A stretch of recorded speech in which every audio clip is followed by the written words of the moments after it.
Sometimes upgrading isn't just necessary, and you don't need to upgrade because there's a newer version. You need to understand what is in this new version compared to the older version. This is the RODECaster Pro 2.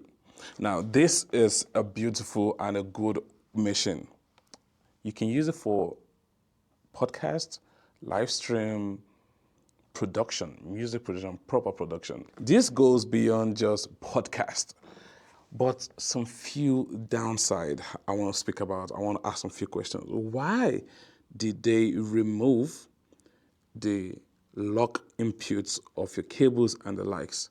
Probably because you're upgrading to Pro. They expect you to be a Pro now. Blanks. This comes with USB Type-C inputs. Some computers don't have Type-C to Type-C.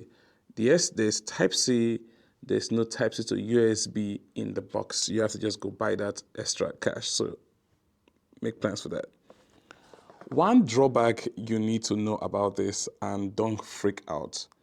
Once you start to power up this, you might get stuck on off the screen for almost 45 minutes.